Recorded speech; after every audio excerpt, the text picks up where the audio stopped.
할렐루야. 주와 그리스도 교회 성도님들 한 분 한 분 축복합니다. 오늘 두 번째 예배를 드리게 되어 감사하고, 또 주님께서 우리 교회를 통해서 하실 일들을 다시 한번 마음에 새기며, 또 그 일을 같이 하게 된 우리 성도님들 정말 감사하고 또 축복이 되며 기대가 됩니다. 오늘 말씀은 성령 받은 베드로의 오순절 설교입니다. 아주 유명한 설교이죠. 오순절 날이 일렀고 120명의 성도들이 예수님께서 약속하신 그 성령을 주시겠다는 그 말씀을 믿고 오로지 마음을 같이하여서 일심으로 기도합니다. 그래서 약속을 믿고 하나님 말씀을 믿고 기도할 때 하나님께서 일하심을 볼 수 있는 것이죠. 그리고 오순절 성령 강림의 대사건, 인류 역사의 가장 큰 두 번째 사건, 창조보다 더 큰 예수님이 오셨던 첫 번째 사건, 그리고 육으로 오신 예수님, 그분과 똑같은 일을 우리에게 재현시켜 주실 영으로 오신 예수님, 창조 이후에 가장 드라마틱하고 의미심장한 두 번째 사건이 있었던 것입니다. 그래서 성령의 충만함을 받았던 많은 사람들이 일어나서 성령의 말하게 하심을 따라서 다른 언어로 말을 하고 있는 것인데, 그 내용들은 하나님의 큰 일, 예수 그리스도의 출생, 그 이전에 하나님의 구원의 계획들, 구약을 말을 하고, 또 예수님이 공생에서 오셨던 것, 출생하셔서 공생에 하셨던 것, 또 십자가에서 죽으시고 그리고 거기에 머물지 않고 부활했던 것. 여러분, 그래서 우리의 죄가 사해지는 놀라운 일이 예수님의 십자가 대속이었던 것을 많은 사람들에게 알리는 하나님의 큰 일을 갈릴리에 어쩌면 그 어부 출신의 사람들이, 교육을 받지 못할 수도 있는, 그리고 대도시가 아닌 이 촌사람들이 말을 합니다. 그런데 정말 각국 모인 사람들의 그 지역 언어로 유창한 외국어로 막 얘기를 하는 거예요. 너무 놀랍지 않습니까? 여러분, 성령의 말하게 하심을 따라 내가 말을 하리라. 성령님은 인격적이신 분이시라. 우리가 전혀 하기 싫은 말을 억지로 하게 하시지는 않습니다. 특별한 경우를 제외하고는. 내가 그 마음을 품고 내 안에 그 씨앗이 있을 때 성령님은 기름 부으셔서 그 일을 나로 말하게 하고 생각나게 하고 그리고 선포하게 하시는 분이 성령이시기 때문입니다. 그래서 여러분, 인격적인 성령님과 친하시려면 말씀이신 예수님의 그 말씀을 마음속에 심어 놓으면 되는 것입니다. 하나님의 큰 일, 구원의 복음을 말하죠. 그런데 복음에는 항상 두 반응이 있었던 것을 보게 됩니다. 신기해요, 놀라워해요, 그리고 이 거룩한 충격. 하나님이 정말 그랬나? 영적 충격을 받고 저것은 무엇인가 생각하면서 나중에 베드로의 오순절 설교를 통해서 3,000명이 한꺼번에 회심을 하는 놀라운 사건이 있는가 하면, 술에 취해 중얼중얼 거리는 거라 이 조롱하고 또 비난하고, 그리고 또 이 사람들은 나중에 반대합니다. 그리고 반대하다 못해서 나중에는 핍박을 하는 사람들이 됩니다. 말씀을 듣고 회심을 하고 회개를 하고 영접할 것인가, 아니면 말씀을 듣고 마음에 거부감이 생기고 반대를 하고 핍박을 할 것인가. 여러분, 복음에는 언제나 이 양면적인 반응이 있고, 역시 우리에게도 마찬가지였습니다. 저는 언제 복음에 대한 거부가 있었는가? 예수님이 나의 구원자이실 때는 좋았습니다. 그런데 이제 앞으로 그분이 내 인생의 주권자 되시고 주인으로 영접해야 되며 그분 위에서 살아야 된다고 했을 때 마음에 거부감이 생겼습니다. 그래서 구원을 주시는 예수님은 좋았지만 내 인생의 주권자 되시고 주인이 되시는 예수님에 대해서는 생각해 보아야겠다고 말했습니다. 여러분, 그러나 이 복음, 우리가 예수를 구원자여 주인으로 영접했을 때 성령의 기름 부으심의 사건뿐만 아니라 사도행전적 교회가 탄생하고 내 인생이 사도행전을 쓰는 X29의 사람이 되는 줄 믿습니다. 또한 여러분, 복음 전할 때 여러분을 환영하고 웰컴하는 사람만 있는 것 아닙니다. 여러분, 시기하고 또 오해하고 또 반대하고 그리고 핍박하는 사람이 있을 수 있습니다. 아니, 있습니다. 그럴 때 우리는 어떻게 해야 되는가? 오늘 베드로를 통해서 알 수 있는 것은 뭐냐? 많은 사람들의 오해, 중얼거린다, 술 취했다라고 할 때 성령 받은 사람들은 어떻게 해야 하는 것인가?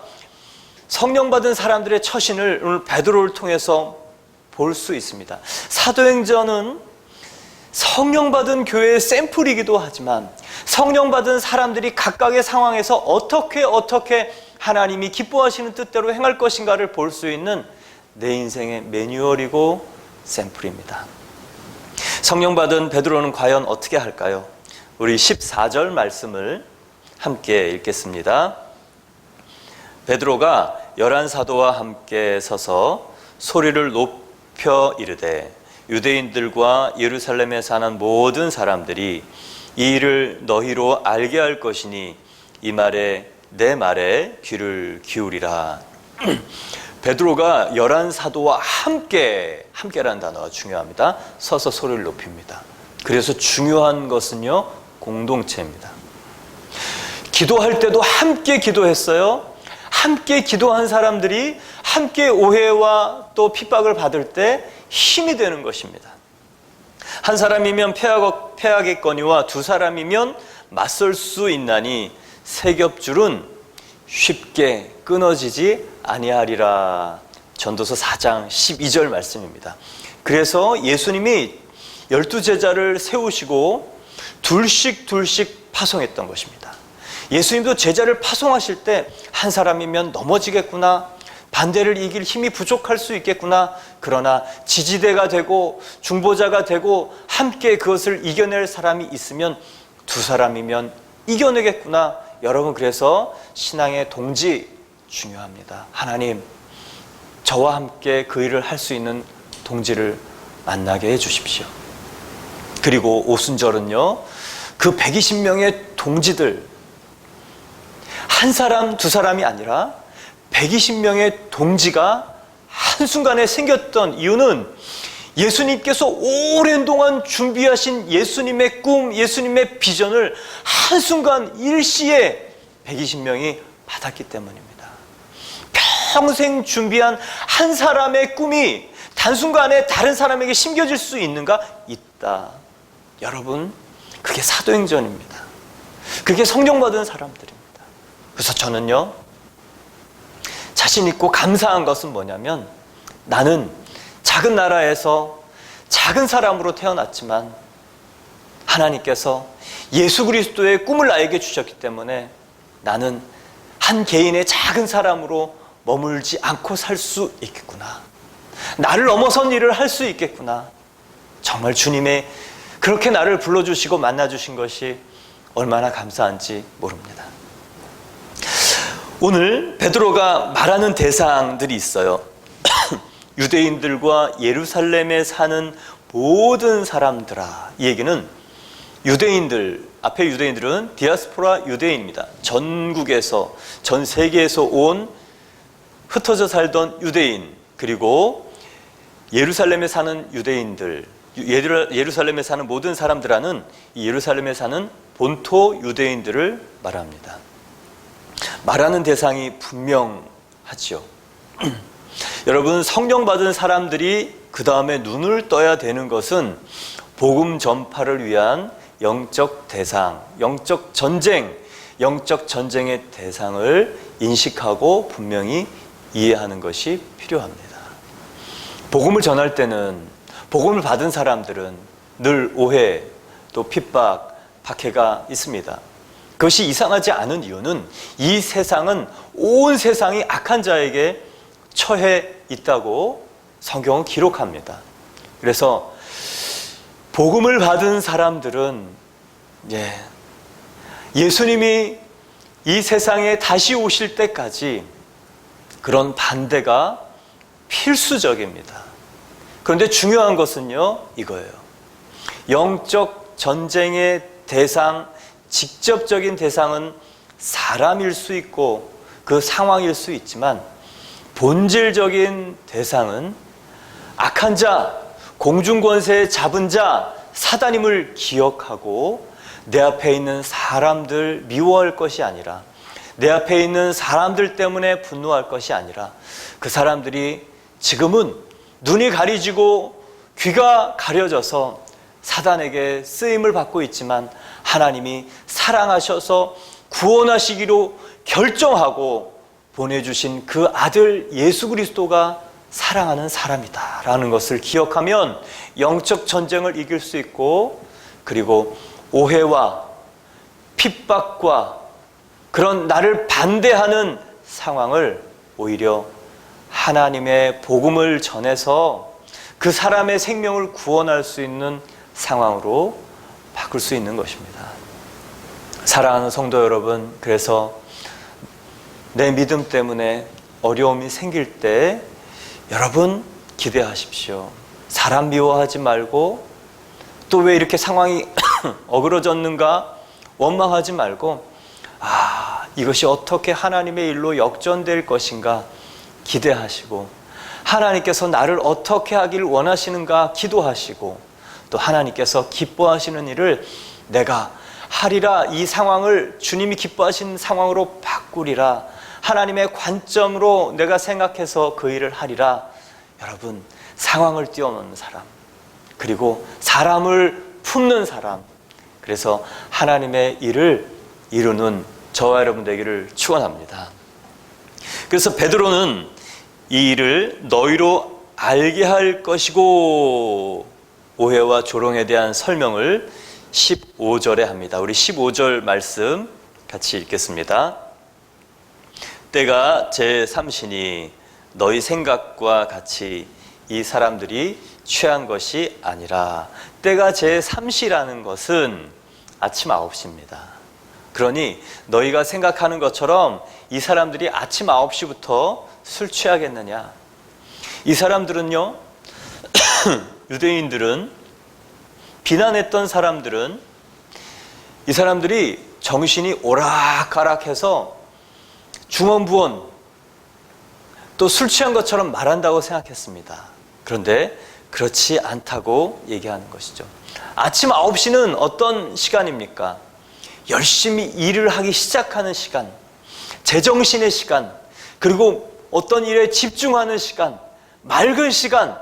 여러분, 성령이 임했을 때가 바로 우리가 하루를 향해서 열심히 달려가려고 깨끗한 마음과 깨끗한 정신으로 섰을 때 성령님께서 우리에게 부어주셨다는 것을 여러분 기억하십시오. 그래서 사람들이 오해하고 착각하는 것처럼 혼미해서 하는 말이 아니라, 또 중얼중얼 하는 말이 아니라는 것을 기억하시기 바랍니다. 근데 이곳에서 성령 충만한 사람들과 그렇지 않은 사람들의 차이점을 발견하게 돼요. 오해하고 또 자기 생각대로 판단했던 사람들과 성령 받은 사람들의 차이점. 성령 받은 사람들은요, 성경대로 말을 했고, 조롱했던 사람들은 생각대로 말을 했습니다. 여러분, 판단하고 말하는 기준이 무엇입니까? 성경대로입니까? 교육받은 대로입니까? 경험한 대로입니까?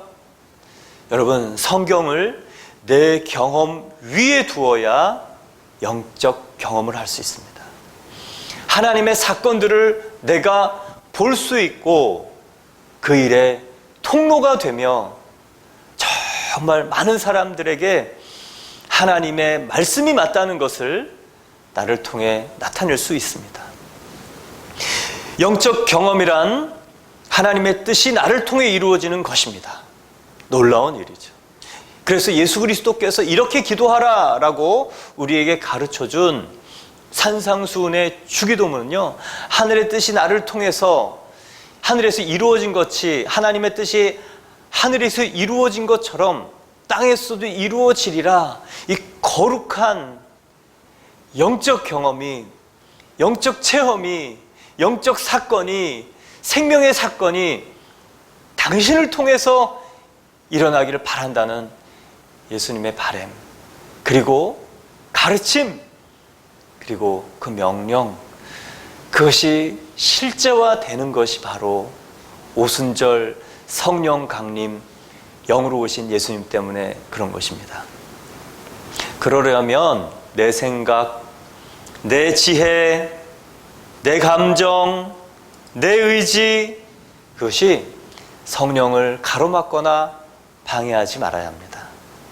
하나님의 한 개인 안에서 일하시는 프로세스를 보면 내주하시는 성령님이 하나님의 뜻을 내 영에 알게 하시고 깨닫게 하시고 어떤 생각을 주시고 또 움직일 마음을 주시고 또 어떨 때는 감정을 이렇게 어떤 생각을 또 마음을 들게 하십니다. 내주하는 성령이 내 영에 말씀하시고 내 영은 내 혼, 지정의, 생각으로, 감정으로, 의지로 깨닫게 해 주십니다. 그래서 어제 들었던 그 얘기가, 그 사람 이야기가, 또 오래전에 들었던 그 이야기가 오늘 갑자기 생각이 나고 밤에 자려고 누웠는데 떠나가지 않는 것은 성령께서, 내주하시는 성령께서 내 영에 말씀하셔서 내 생각에 떠올려 주시는 것입니다. 또 어떤 사람 얘기를 들었는데 정말 내 마음이 왜 이렇게 슬프고 안타깝고 또 정말 내가 무엇을 해야 할 것 같은 그런 마음이 들겠습니까? 여러분, 그것은요, 우리가 교육받은 이유 때문에, 연민 때문에 그럴 수도 있습니다. 그러나 어떨 때는 성령께서 나에게 주신 회복된 양심, 그 양심을 통하여 또 회복된 심령을 통하여 또 새로워진 감정을 통하여 예수님이 느끼셨던 그 긍휼을 내 심령 깊이 느끼게 하시는 그 일입니다. 그래서 정말 나는 하고 싶지 않지만 성령님께서 주시는 그 마음 때문에, 그래, 순종하면 내 마음이 편하겠구나, 그리고 할 수 없는, 어쩔 수 없는 순종을 시작하지만 그 일을 통하여 정말 사람이 살아나고 내가 하나님의 통로가 되는 기적을 보면서 아, 이제 하나님께서 나를 통해서 이렇게 일하시는구나를 깨닫게 되는 것이죠. 그래서 아, 하나님께서 지금은 나를 쓰시려고 하시는 것이야. 이제는 내 안에 그런 영적 감각이 생겨납니다. 그렇게 하나님께서는 우리를 훈련시키시고 또 연단하시며 통로를 쓰실 때 우리의 생각과 감정과 의지에 말씀하십니다. 그러나 중요한 것은 우리의 순종이죠. 그래야 영적 감각이 생기기 때문입니다.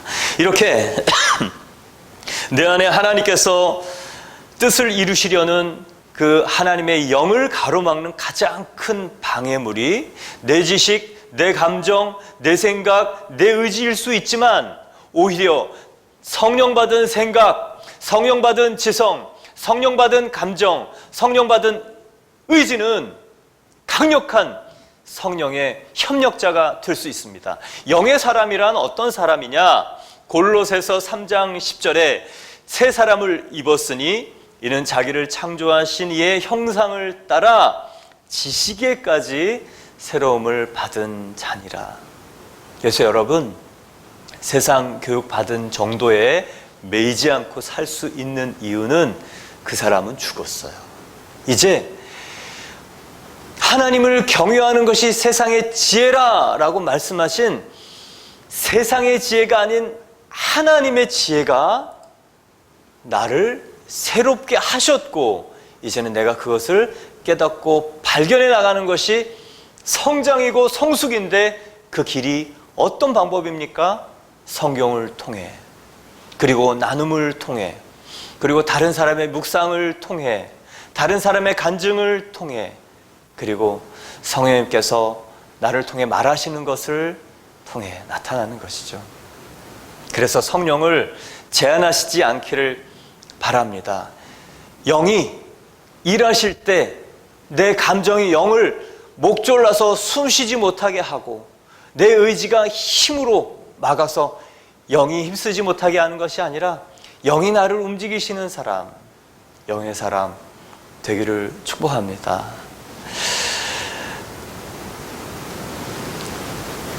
이렇게 베드로가 오해를 해명하죠.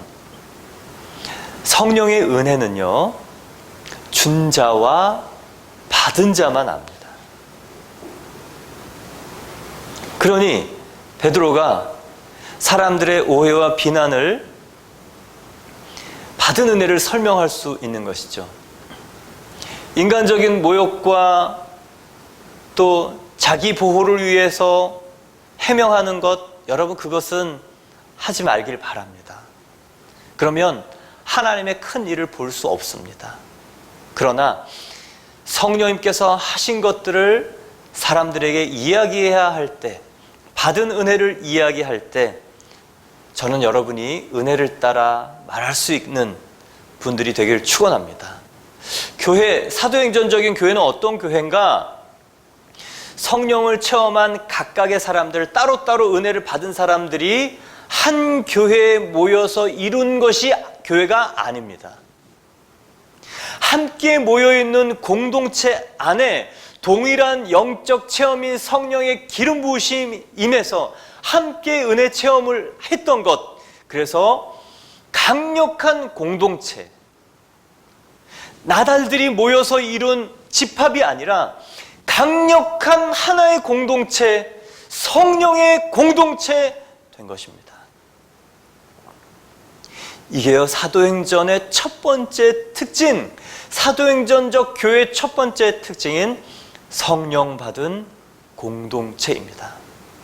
그래서 저는요, 우리 성도님 한 분 한 분과 새벽 예배 후에 1시간 기도하는 이 일이 저희가 동일한 성령의 기름 부으심을 받고 하나의 강력한 성령 공동체가 되는 통로가 될 줄 믿습니다.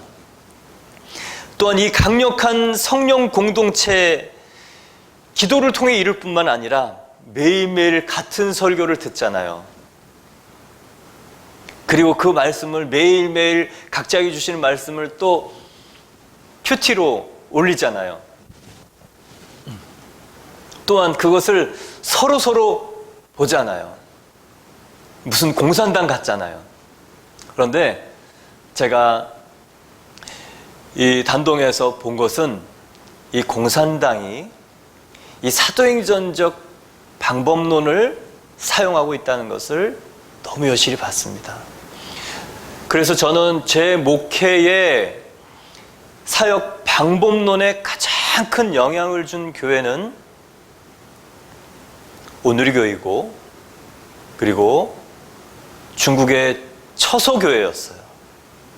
그 중에서도 북한에서 온 사람들, 중국 안에 숨죽여서 신앙생활을 하지만, 중국인으로 위장하여 신앙생활을 하지만, 정말 그 북한의 교회를 통해서 저는 제가 나중에 한국에 와서 어떤 목적, 어떤 방법론으로 목회를 해야 되겠다, 그래야 강력한 사도행전적 교회를 만들 수 있겠구나.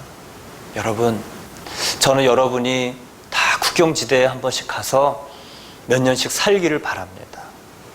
아니, 그게 힘들면 아우르치 가서 한 달씩이라도 나중에 있을 수 있기를 바랍니다. 여러분, 생각할 수 있는, 느껴지는 것이 다릅니다. 이 사도행전의 사람들은요, 그렇게 살았던 거죠.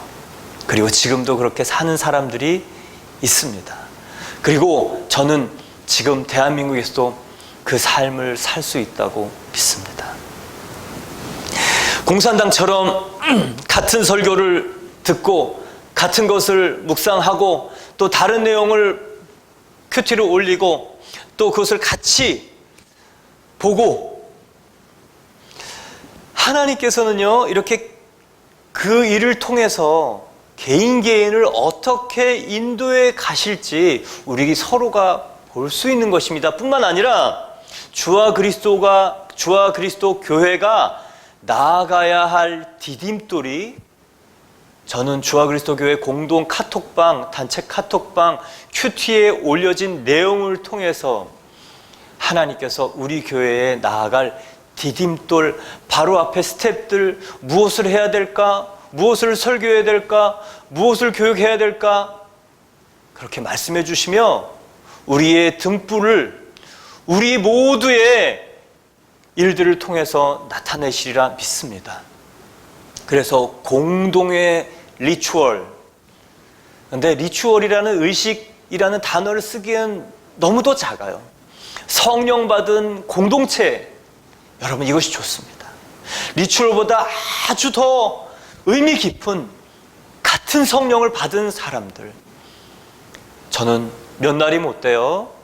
저 여러분이 이 사도행전의 공동의 사건들, 기름 부음의 사건들이 나타나고 저희가 예배할 때마다 부어주시겠다고 한 성령의 사건들이 날마다 있어져서, 그리고 저희가 이 예배를 오픈하고 교회를 오픈하는 그날 쌓였던 은혜, 그리고 폭포수 같은 그 은혜가 오는 사람들마다 심령 가운데 부어져서 뒤집어지는 역사, 예수 그리스도를 주인으로 영접하는 역사가 있을 줄 믿습니다. 이제 베드로가 오해를 해명하는 것에 그치지 않고 선지자 요엘의 이야기를 꺼냅니다. 우리 16절 말씀을 같이 읽겠습니다. 이는 곧 선지자 요엘을 통하여 말씀하신 것이니 일러스되, 해명이 전도로 바뀌는 순간이에요. 상황에 대한 설명이 복음 전파로 바뀌는 순간입니다. 베드로가 어떻게 이럴까? 베드로는 예수님이 십자가에 못 박히시던 그날 3번 부인했던 사람입니다. 당신도 그 예수탕이 아닌가? 그 나사렛 예수와 함께 있던 자가 아닌가? 자기 변호와 자기 설명에 급급하던 사람인데요, 이제 바뀌었어요. 자기보다 더 중요한 일이 생겼고 자기보다 더 큰 분이 이 안에 계시기 때문에 그분을 얘기합니다. 17절 보면 성령, 하나님의 약속이라는 것이고요, 언제 부어주시는가? 말세에 부어주신다 했습니다. 그러나 이 요엘서를 보면요, 그 후에라는 단어를 쓰십니다. 그 후에란 어떤 때냐?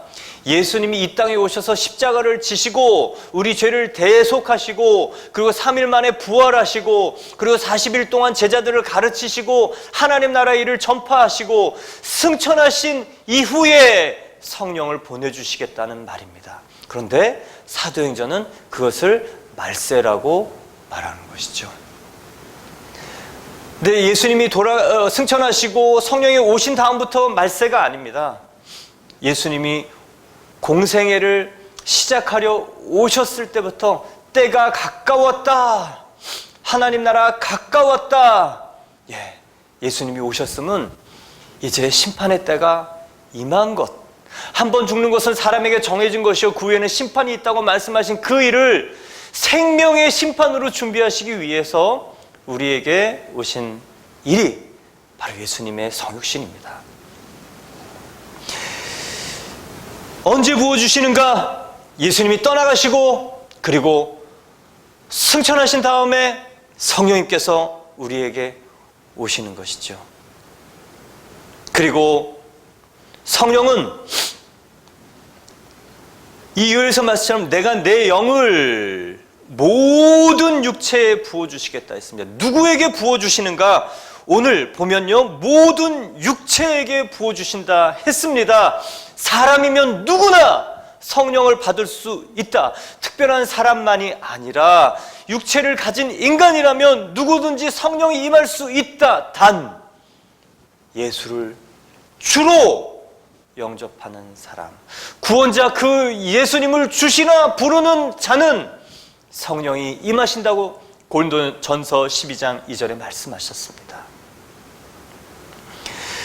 구약에는 특별한 사람에게만 임했습니다. 그러나 예수님이 승천하신 이후에 누구든지 주의 이름을 부르는 사람, 이름을 부른다는 것은요, 그분은 내 인생의 주권자로 받아들인다는 거예요. 구원자 그 예수님을 내 마음의 인생의 주인으로 받아들이는 사람이면 누구든지 성령을 주시겠다.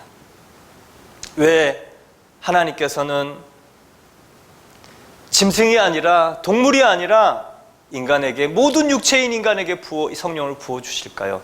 성령이 임하셔야 하나님의 마음을 알기 때문에, 하나님을 마음을 알아야 하나님과 인격적인 교제가 가능하기 때문에, 하나님의 마음을 헤아리는 자가 하나님의 일을 할 수 있기 때문에 그렇습니다. 여러분, 우리는 하나님과 존재론적으로 너무 다릅니다. 그러나 그 갑과 을의 차이, 하나님께서는 그것을 한순간에 뛰어넘어서 교제할 수 있도록 해주십니다. 어떻게 해요? 하나님이 이 안에 계심으로. 그러므로 성령의 내주하심, 영으로 오신 예수님은요, 귀한 일입니다. 그런 생각을 할 수 있는 분이 하나님밖에 없음을 저희가 아는 것이죠. 말세에 내가 내 영을 모든 육체에게 부어주리니, 여러분, 이게 중요해요. 이게 하나님의 약속은 부어주시는 거예요. 여름날 소나기가 부어지는 것처럼 여러분, 받고자 하는 자는 무한히 받을 수 있는 것이 성령입니다. 사모하는 자에게, 그리고 그 마음의 그릇이 준비된 자에게 충만하게 부어주시겠다는 것이 바로 이 약속입니다. 이 성령의 사건은요, 충만하게 부어지는 사건은요, 한 번으로 끝나는 것이 아니라 계속 부어지는 사건입니다. 단 그분 주권을 인정할 때, 단 그분의 일들을 사모할 때, 단 그분이 하고자 하는 일에 내가 협력하여 순종할 때, 그리고 아침마다 내 생각, 내 감정, 내 의지, 내 계획 내려놓고 주님의 생각, 주님의 의지, 주님의 계획을 구할 때 부어주신다. 여러분, 아침마다, 새벽마다, 성경을 읽을 때마다, 잠들 때마다 오늘 이 약속을 기억하셔서 충만하게 성령을 받은 사도행전적 사람들과 교회되기를 바랍니다. 성령이 부어지면 어떤 일이 일어나는가? 17절에 있습니다. 너희의 자녀들은 예언할 것이요, 너희의 젊은이들은 환상을 보고, 너희의 늙은이들은 꿈을 꾸리라. 자녀들이 예언한다고 합니다. 구약에는 어떤 사람들이 예언을 했는가? 예언자들이 예언을 했습니다. 이사야, 예레미야, 에스겔, 다니엘처럼 이 대선지자, 대선지서에 포함되는 이 대예언자들이 있고, 또 소선지서, 12선지서를 쓴 작은 책을 쓴 예언자들도 있습니다. 이처럼 구약에는 특별한 사람들만 예언을 했습니다. 그런데 성령이 임하시면 누구나, 그리고 어린 자녀들 예언하게 될 것이다. 그러면 여러분, 예언의 정의는 무엇일까요? 예언이란 하나님의 계시를 열어서 보여주는 것입니다. 예언이란 장래, 미래의 일을 말하는 것이 예언이라고 우리는 생각합니다. 그런데 그것은 일부분입니다. 선지자, 예언자라는 구약의 단어는 나비 히브리어입니다. 이것은 하나님의 계시를 열어서 하나님의 뜻을 보여주는 사람입니다. 장래를 말하는 것은 일부분의 뜻입니다. 하나님의 뜻을 말해주는 것이 예언자입니다. 이처럼 예언이란 미래의 일 말해주는 예측, 예견 뿐만 아니라 지금 일어나는 일 속에 하나님이 하시고자 하는 일을 분별해서 말해주는 것, 이것도 예언입니다. 또한 과거의 사건들이 있는데 그것을 인간의 감정, 또 상처받은 감정으로 동굴 속에 사는 사람, 그리고 지옥처럼 과거 속에 갇혀 사는 사람 찾아가서 하나님께서 그 일 속에서 이 사람이 품기를 원하고 갖기를 원하는 생각으로 하나님의 생각으로 해석을 바꿔주는 것, 여러분 과거에 대한 하나님의 예언, 계시, 하나님의 뜻을 깨닫게 해주시는 것입니다.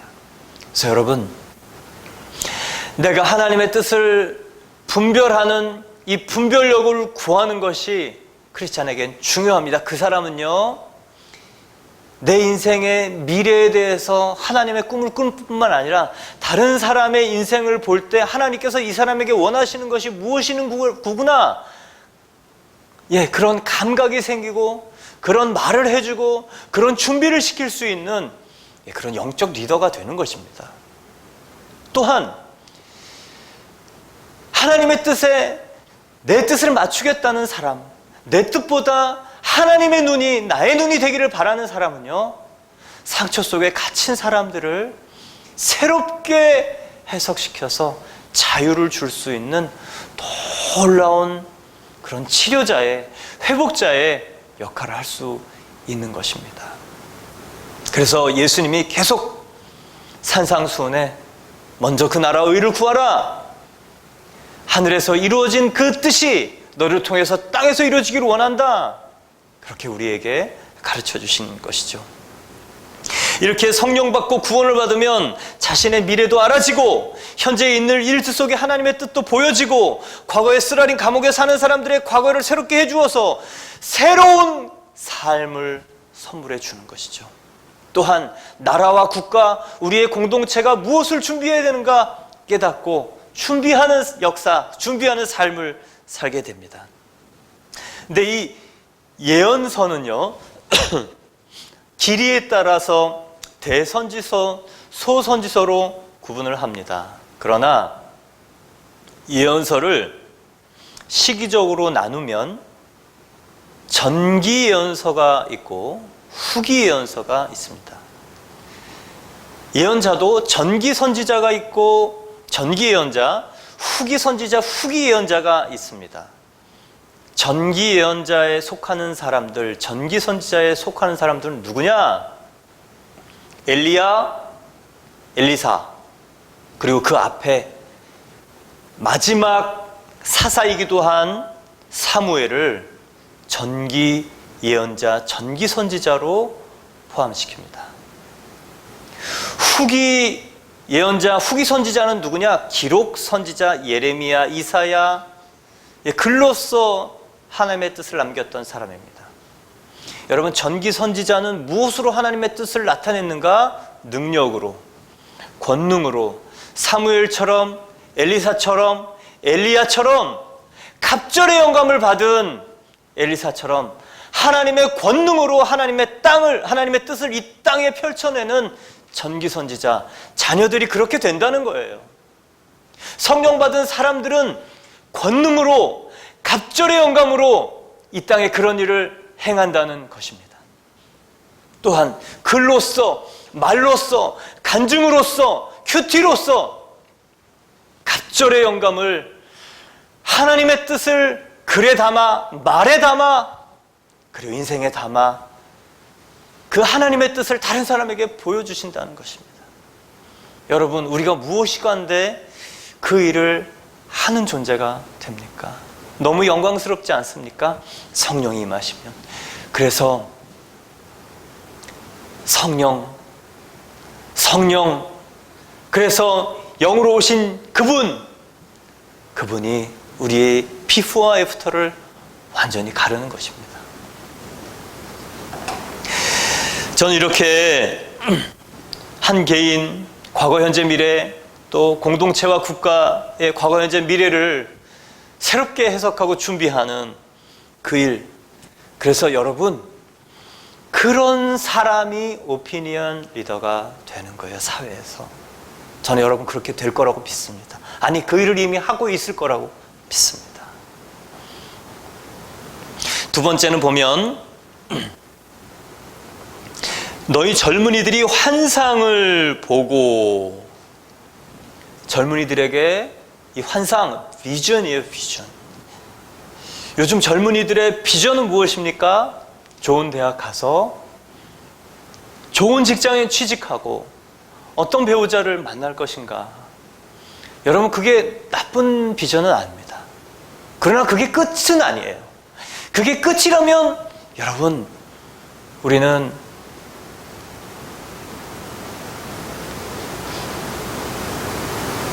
참 허무한 인생을 살 수밖에 없습니다. 그게 끝인 줄 알고 달려가면 얼마나 안타깝습니까? 그나마 그 꿈이 과정임을 깨닫고 좋은 대학을 가고 좋은 직장에 가고 또 결혼하는 것은 그냥 다 과정이에요. 진짜 비전, 청년들이 이 하나님의 비전을 갖는 것이 성령이 임하면 되는 일이라는 것이에요. 요즘은 3포 시대, 5포 시대, 7포 시대. 왜 아이들이 우울증에 걸립니까? 왜 아이들이 게임 안에 들어가서 나오지를 않습니까? 꿈이 없는 것 아닙니까? 비전이 없는 것 아닙니까? 부를 노래가 없는 것 아닙니까? 내 가슴을 흔들고 나를 일으켜 세우는 글이 없어서 그런 것 아닙니까? 예수님을 못 만나서 그런 것이에요. 예수님이 그 심령 안에 들어가면요, 그 영혼이 일어나게 돼 있어요. 물론 시간의 차이가 있을 수 있습니다. 그러나 예수의 영은요, 생명의 영입니다. 창조했던 그 영이에요. 그 영이 들어오면 사람은 살아납니다. 반드시 일어나요. 그래서 우리 청년들이 예수님을 만나려면 전 여러분이 준비해야 된다고 믿습니다. 청년들이 좋아할 만한 사람이 되는 거예요. 청년들이 만나고 싶은 사람이 되는 거예요. 여러분, 그래서 공부도 하는 것이고, 그래서 좋은 직장도 가는 것이고, 그래서 영향력 있는 자리도 가는 것입니다.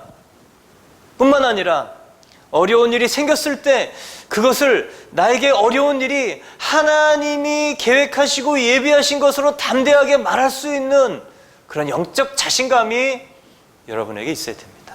그럴 때 사람은요, 충격을 받아요. 청년들이 충격을 받아요. 그래서 청년들이 나 저분하고 좀 얘기하고 싶다. 여러분, 청년들이 멘토님 저 좀 만나주세요. 멘토님 저의 멘토 좀 되어주세요. 여러분, 청년들을 품으십시오. 이 주와 그리스도 교회 장소를 정하고 보니까 너무 기분 좋은 것이 두 가지가 있었습니다. 주소가 경기도라는 것. 다들 서울에 모이지만 경기도, 주소상에는 경기도. 너무 좋았습니다. 제가 약간 좀 이렇게 컨트리스러운가 봐요. 그리고 정말 좋은 건 뭔지 아세요? 주변에 대학이 2개나 있다는 거예요. 청년들 나라의 소망이라고 얘기합니다. 그런데 그 청년들은 하나님 나라의 꿈이고 비저너리고 하나님 나라를 이어갈 사람들입니다. 이 일대를 다 바꿀 수 있으면 좋겠어요. 이 지역의 기숙사, 또 하숙, 또 이 민박 원룸, 이 다세대 우리가 다 렌트를 하든지 사든지 해서 이 동네에 대학생들 싸게 기숙시키고 말씀 가르치고 아침부터 같이 기도하고 밤 먹이고 여러분 공부시키고 그리고 성경 공부도 시키고 얘들에게 꿈을 주고 그리고 꿈을 어떻게 예수님의 방법으로 이루는지 보여주고 여러분 이 일대가 바뀔 거예요. 이 일대가 놀라운 일이 일어날 거예요. 그 생각을 하니 기분이 좋습니다. 이렇게 젊은이들이요, 비전을 가지면 나라가 망하지 않습니다. 비전이 없으면, 묵시가 없으면 망한다고 했는데, 이 젊은이들에게 환상이 임해오는 것. 우리 자녀들이요, 여러분, 예수 그리스도를 만나는 은혜를 위해서 저 여러분이 합심하여 기도하는 거예요. 그리고 하나님, 우리가 이 교회를 오픈했을 때, 하나님, 자녀의 문제로 고민하는 사람들, 그 피부치 어떻게 도울 수 없고 할 수 없어서 눈물 흘리는 방법이 없는 사람들을 보내주십시오. 우리가 살리고 싶습니다. 우리가 그 영혼을 살리고, 그 청년을 살리고, 그 가정을 살리고, 주님, 그 일을 우리에게 맡겨주십시오. 우리 교회에 맡겨주십시오. 우리가 그 일을 준비하고 하겠습니다. 이제 늙은이들은 꿈을 꾸리라. 성령이 임하면요, 늙은이들, 나이 든 사람들이 꿈을 꾼다는 거예요. 늙은이란 뭐냐? 연령적으로 보면 나이 든 분들을 말합니다. 사회적으로 보면 리타이어한 사람들이에요. 은퇴한 사람들. 의미적으로 보면 이제 꿈꾸는 것이 더 이상 부담스럽고 귀찮고 익숙하고 안전한 것을 추구하면서 살고자 하는 사람들이 의미상으로는 이 늙은이들입니다. 그러니까 나이 들수록 살아온 대로 살아가게 되는 것이죠. 근데 성령이 임하시면 나이 든 사람들이, 은퇴한 사람들이 새로운 꿈을 꾸고 소망을 가지고 새로운 삶에 도전을 한다는 거예요. 여러분, 이게 놀랍지 않습니까? 그러고 보니 성경에는요, 성경에 처음 등장해서 새로운 역사를 쓰고 있는 아브라함의 나이는 75세였어요. 그리고 본토 친척 아비집, 자기 모든 배경을 내려놓고 새롭게 시작한 그 나이가 75세였습니다. 모세는 몇 세입니까? 몇 세에 부름 받습니까? 80세요, 80세.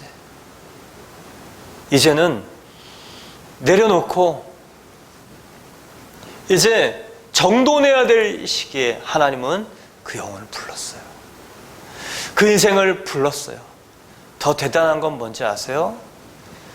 다시 돌아가고 싶지 않은 그 애굽에 순종해서 돌아가는 모세입니다.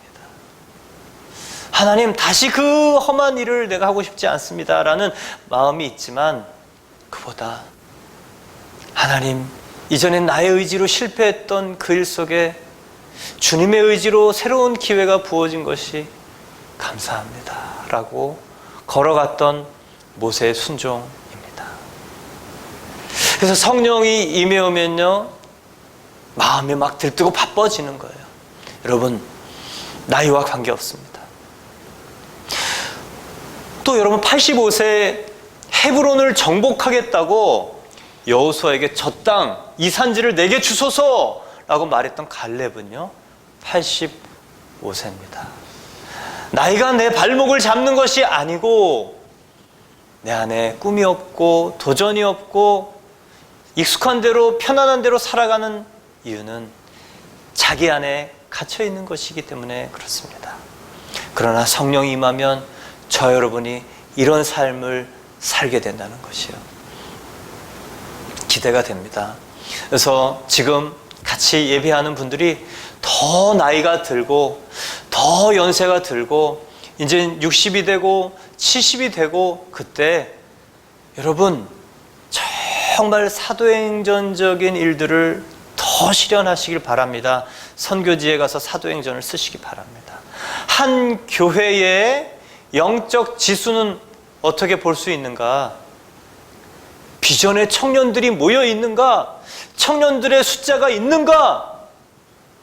그리고 연세된 분들이 사도행전의 꿈을 품고 그 삶을 살아가고 있는가? 두 가지예요.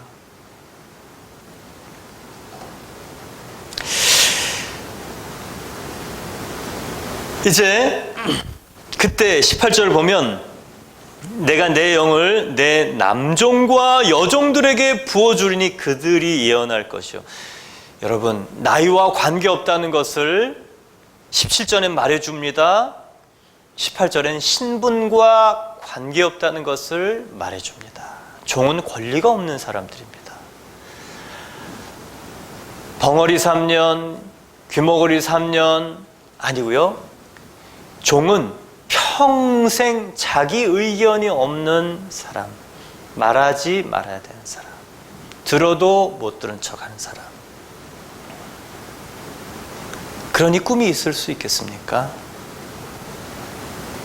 근데 그 사람들이요, 신분의 차이에도 불구하고 이제는 사람의 삶, 성령 받은 사람의 삶을 살게 된다. 더욱이 하나님의 거룩한 제사장들만 했던 그 일을 하게 된다. 여러분, 우리는 이 땅에서 신분 바꾸려고 공부합니다. 죽기 살기로 공부했습니다. 근데 성령 받으면 정말 그 최하층의 노예가 구약시대 최상층의 제사장으로 한순간에 바뀐다는 거. 그리고 그 역할을 할 만한 퀄리티를 우리 안에 주신다는 거.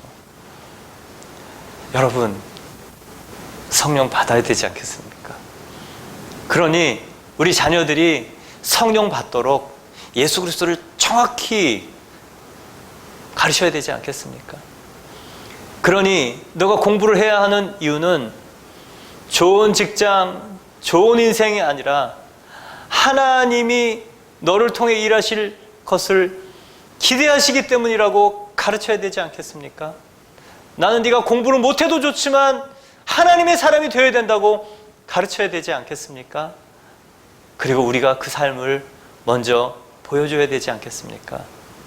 여러분, 우리 가정이 바뀌면 사람들은 반드시 충격을 받습니다. 주변의 사람들은 충격을 받습니다. 그 일이 있을 거라 믿습니다. 또 성령이 임하면 내가 위로 하늘에서는 기사를, 아래로 땅에서는 창조를 베풀리니 곧 피와 불과 연기로다. 주의 크고 영화로운 날이 이르기 전에 해가 변해 어두워지고 달이 변해 피가 되리라.